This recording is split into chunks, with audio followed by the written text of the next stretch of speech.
সাপ্তাহিক ছুটির দিনে আনন্দ উদযাপনে পটুয়াখালীর কুয়াকাটা সৈকতে ভিড় জমেছে পর্যটকদের।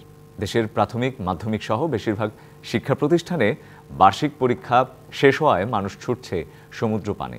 তিন নদীর মোহনা, লেম্বুর বন, সুটকিপল্লী, ঝাউবাগান, চর গঙ্গামতি ও লাল কাঁকড়ার চর সহ বিভিন্ন পর্যটন কেন্দ্রে এখন ভিড়। অনেকে আবার শীতের শান্ত সমুদ্রের ঢেউয়ে গা ভেজাচ্ছেন।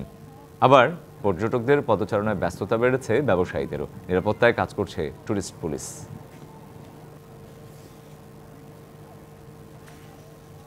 কুয়াকাটা থেকে অর্থাৎ সাগরকন্যা কুয়াকাটা থেকে আমাদের সাথে সরাসরি যুক্ত হচ্ছেন সহকর্মী মহিবুল্লাহ চৌধুরী।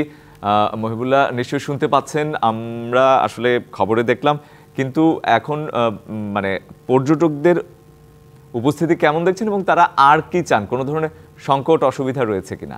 রঞ্জন শুভ্র, আপনাকে ধন্যবাদ। যেমনটি বলছিলেন যে সাপ্তাহিক ছুটি এবং যে শিক্ষা প্রতিষ্ঠানগুলো রয়েছে, প্রাথমিক, মাধ্যমিক, কলেজ এবং মাদ্রাসা, যেগুলোতে আপনার পরীক্ষা শেষ হয়েছে, সেগুলোর শিক্ষার্থী এবং শিক্ষক যারা রয়েছে তারা কিন্তু ইতিমধ্যেই ডে ট্যুরে পটুয়াখালীর সমুদ্র সৈকত কুয়াকাটা কিন্তু এসছেন এবং আসার সাথে সাথেই তারা কিন্তু এখানের যেগুলো পর্যটন স্পট রয়েছে, লেম্বুর বন, লাল কাঁকড়া চর, সুটকিপল্লী সহ তিন নদীর মোহনা, এগুলোতে কিন্তু তারা কিন্তু ঘুরে বেড়াচ্ছেন। পাশাপাশি আমরা কথা বলেছিলাম আগত পর্যটকদের সাথে, তারা একটি বিষয় বলছেন যে এখানের যে হোটেল মোটেলগুলো রয়েছে সেখানে পর্যটকদের ভিড় দেখলেই কিন্তু তারা ভাড়া বাড়িয়ে দেয়, এই একটি বিষয় কিন্তু তারা বলছেন। এবং এই বিষয়টি নিরসনে কিন্তু জেলা প্রশাসনের একজন নির্বাহী ম্যাজিস্ট্রেট কিন্তু সার্বক্ষণিক দায়িত্ব পালন করছে বলে আমরা জানতে পেরেছি।